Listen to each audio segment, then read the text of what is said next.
Hello, I'm Cheryl, and this is Sleep Tight Relax, a weekly bedtime show for anyone who needs good sleep. Tonight's story is our updated version of an old classic, and it's all about some of our favorite things: cats, dogs, and yummy pie. In an imaginary place from long ago, Mia, a meticulous Siamese cat, invites her friend Bella, an energetic Beagle, over for tea, planning on serving a delicious apple pie. Bella, worried it might be an apple pie, swaps her own raspberry blueberry pie in Mia's oven while Mia is out. The mix-up leads to a series of misunderstandings, but ultimately, the friends laugh about their silly adventure, appreciating the importance of honesty and the value of their friendship. Before we continue with our story, let's make sure you are comfy and take some great big belly breaths. If you don't feel like taking deep breaths right now, that's okay too. Breathing in slowly through your nose and slowly out through your mouth.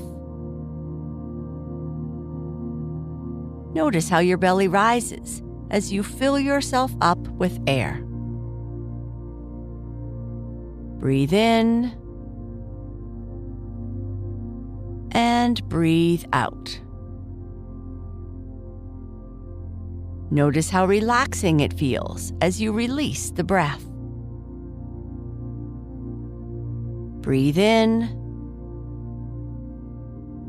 and breathe out. You are becoming relaxed, calm, and peaceful. One more time. Breathe in, hold, and breathe out.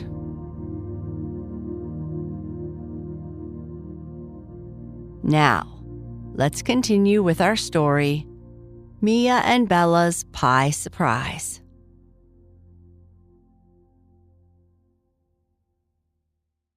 Once upon a time, there was a cat named Mia who loved to bake.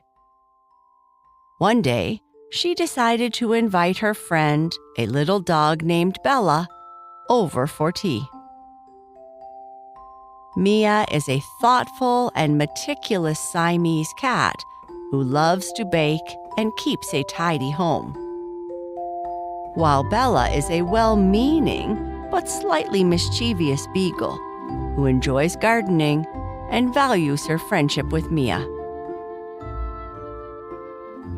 "Come at 4 o'clock, Bella," wrote Mia in her message. "I'm making something super yummy in a pie dish with a pink rim. You've never tasted anything like it. You will get to eat the whole pie. I'll have muffins." Bella read the message and wrote back, "I'd love to come at 4, Mia, but I hope it's not apple pie." Bella loved pies but did not like apple. She scratched out "not apple" and wrote, "I hope the weather will be fine," and sent the message with a whoosh. But Bella kept thinking about Mia's pie. "I really hope it's not apple pie. I want to eat my raspberry blueberry pie instead," she thought. Bella had a pink and white pie dish just like Mia's. She checked her own pie, ready to go into the oven, with its lovely crust and a little tin pie liner to hold up the crust. Bella read Mia's message again. "A pink and white pie dish. You can eat it all. That means me. Mia isn't even going to taste it. What if I sneak my pie into Mia's oven when she's not there?" Mia, meanwhile, received Bella's reply and put her apple pie in the oven. She had 2 ovens and chose the lower one because the top oven baked too quickly. Mia's pie was filled with sweet, spiced apples. Bella choked last time, so I took out all the seeds, Mia thought. She does eat rather quickly, but Bella is a lovely friend, much nicer than Cousin Tabitha. Mia added coal to the fire, swept the hearth, and fetched water to fill the kettle.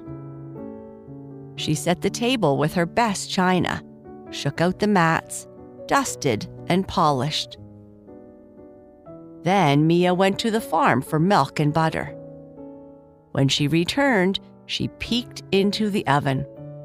Her pie looked perfect. Mia put on her shawl and bonnet and went to the village shop for tea, sugar, and marmalade. At the same time, Bella left her house with a basket.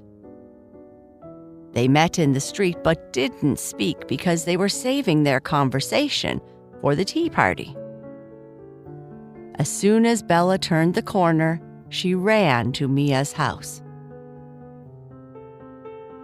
Mia bought her items and chatted with Cousin Tabitha, who said, "A little dog at a tea party? The very idea." Then Mia went to Timothy's baker's for muffins.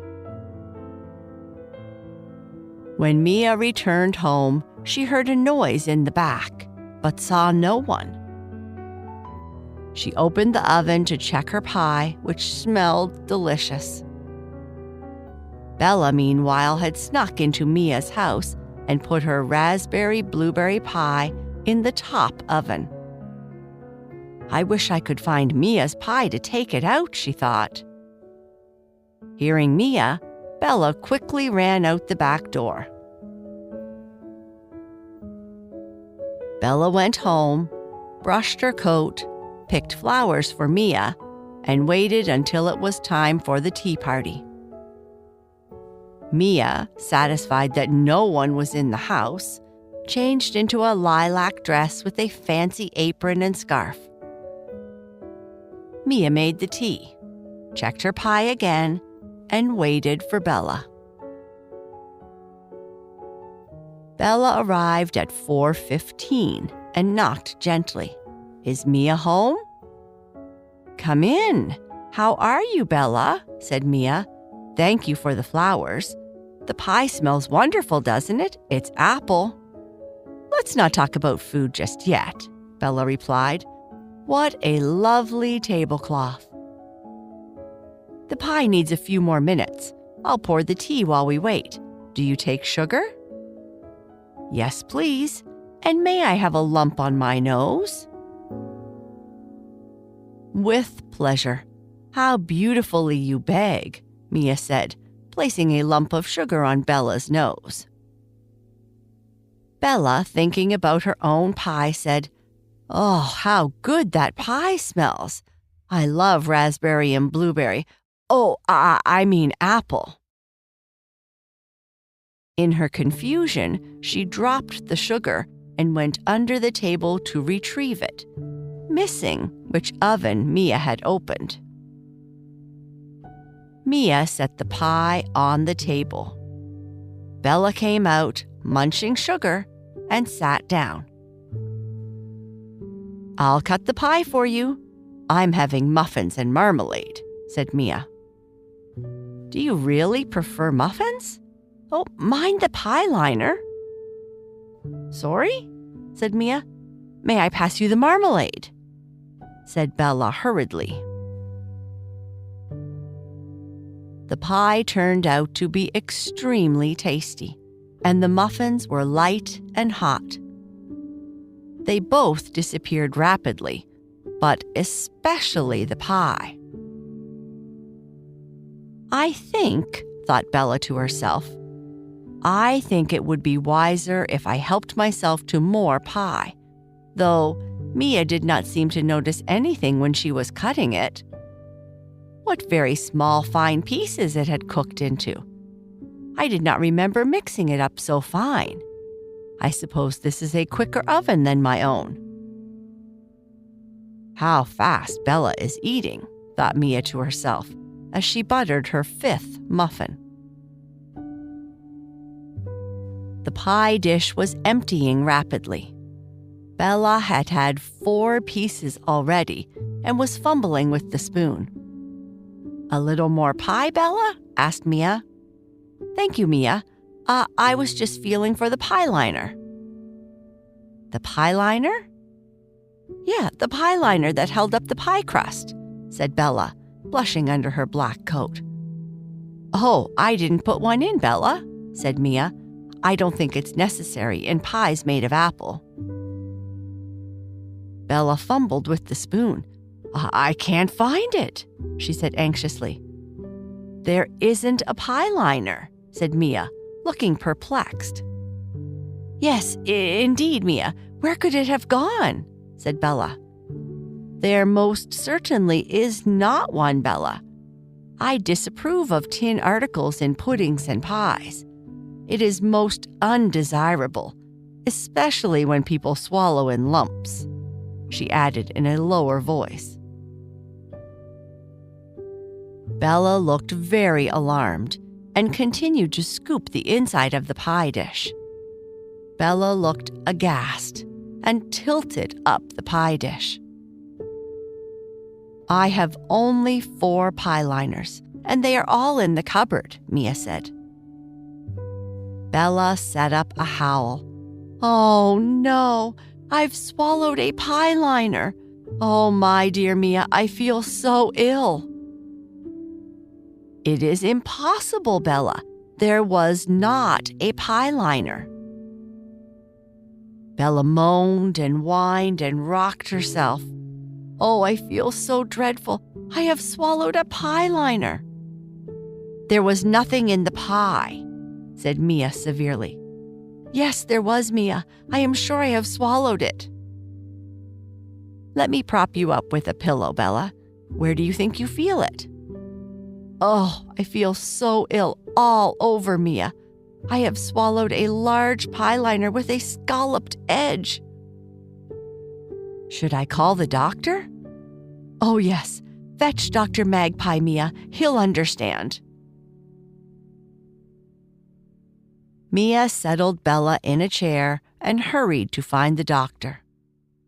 She found him at the blacksmith's. "Dr. Magpie, Bella swallowed a pie liner. Can you help?" Dr. Magpie tilted his head thoughtfully. "A pie liner, you say? Let's see what we can do," he replied, following her quickly. Waiting for their return, Bella was sighing by the fire. "How could I have swallowed it? Such a large thing." She checked the pie dish again. "No pie liner. I must have swallowed it." Bella stared at the grate. The fire crackled and something sizzled. Bella opened the top oven door. Out came the rich smell of raspberry and blueberry. And there was her pie, with the tin pie liner. Bella took a deep breath. "I must have eaten apple. No wonder I feel ill. But maybe I'd feel worse if I had swallowed the pie liner." Bella decided to put her pie outside and say nothing. When Mia returned with the doctor, Bella seemed to be asleep. "What's wrong?" asked Dr. Magpie. "I feel much better," said Bella, jumping up. "I'm glad to hear it. Here's some medicine for you, Bella." "I think I'll be fine if you just check my pulse," said Bella, backing away. "I feel much better, Maya," said Bella. "I think I should get home before it gets dark." "Perhaps that's wise, Bella. I will lend you a warm shawl." Maya and Bella said goodbye, and Bella started home. Halfway up the lane, she looked back. Maya had gone inside. Bella slipped through the fence, ran to Maya's yard, and peeped around. Dr. Magpie and 3 crows were on the roof of the pigsty. The crows were eating the pie crust, and the magpie was drinking berry juice from the pie dish. Bella ran home, feeling very silly. When Mia went out for water, she found a pink and white pie dish smashed in the yard. The pie liner was under the pump. Mia stared in amazement. There really was a pie liner? But my pie liners are all in the cupboard. What an unusual day. Next time I give a party, I'll invite Cousin Tabitha. As Bella walked back to her house, she thought about the whole pie incident. How could I have been so silly, she thought. All that fuss over a pie liner that wasn't even there. She chuckled to herself, feeling a bit lighter. At least it's a funny story to tell in the future. Bella, feeling better but still a bit embarrassed, decided to visit her garden to calm down. She looked at the flowers she had picked Mia's bouquet from earlier and thought about how much she enjoyed gardening. The colorful blooms always brought her peace, especially after a confusing day like this one. Mia, on the other hand, decided to clean up after the party. She washed the dishes, tidied the kitchen, and thought about how strange the day had been. I still can't believe there was a pie liner in the yard, she said to herself. But where did it come from? As she swept the floor, she noticed something shiny under the table. She bent down and found a small silver fork. This isn't mine, she thought. It must be Bella's. Mia decided to return the fork to Bella. She wrapped it in a small piece of cloth and walked over to Bella's house. When she arrived, she knocked on the door. Bella opened it with a surprised look on her face. Mia, what are you doing here? I found this fork under the table. I think it's yours, Mia said, handing over the cloth. Bella unwrapped the fork and laughed. Oh, Mia, thank you. I was wondering where that had gone. It's my favorite fork. The 2 friends laughed together, realizing how much they had worried over little things. You know, Mia, today has been quite the adventure, Bella said.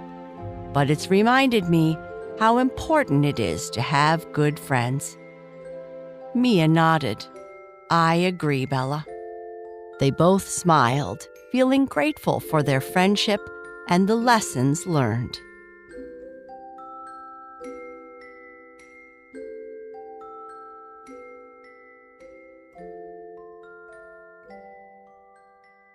If you are still awake, I would like you to whisper to yourself or just say in your mind, I am always open to learning new things and having fun adventures. I am a good friend who values honesty and kindness. I learn from my mistakes and grow stronger. I am brave enough to admit when I'm wrong. I am unique and have wonderful ideas like Mia and Bella. I am calm, relaxed, and peaceful. Good night. Sleep tight.